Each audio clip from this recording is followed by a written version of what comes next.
ఇక్కడ గమనించాల్సిన విషయం ఏంటో తెలుసా?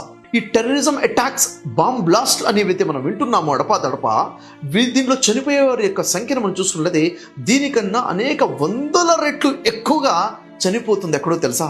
తమ సొంత వాళ్ళు కిరాతకంగా చంపుతున్నటువంటి మర్డర్ కేసెస్ ద్వారా, తమ సొంత వాళ్ళ ద్వారా మర్డర్ చేయబడుతున్న వాళ్ళు, చంపబడుతున్నటువంటి వారు భారతదేశంలో ప్రతి సంవత్సరానికి 30,000 మంది ఉన్నారని నేషనల్ క్రైమ్స్ రికార్డ్స్ బ్యూరో వారు తెలియజేస్తున్నారు. అంటే ప్రతి నెల భారతదేశంలో 2,500 మంది చంపబడుతున్నారు తమ సొంత వాళ్ళ ద్వారా, పరిచయస్తుల ద్వారా, రక్త సంబంధికుల ద్వారా. ఇంకా చెప్పాలంటే ప్రతి రోజుకి 80 నుంచి 83 మంది చంపబడుతున్నారు ఎవ్రీడే, ప్రతిరోజు కూడా. అంటే టెర్రరిజం అటాక్లో చంపబడుతున్న వాళ్ళతో పోల్చుకుంటే తమ సొంత వాళ్ళతో చంపబడుతున్న వారు ఇంత ఎక్కువ స్థాయిలో ఉండడం అంటే ఎంత బాధాకరమైన విషయం. అంటే స్వలాభం కోసం చేస్తున్న వాళ్ళు చేస్తున్నారు, వ్యక్తిగత స్వలాభం కోసం తమ సొంత వాళ్ళు ఇళ్లలోనే టెర్రరిజం అటాక్స్ కూడా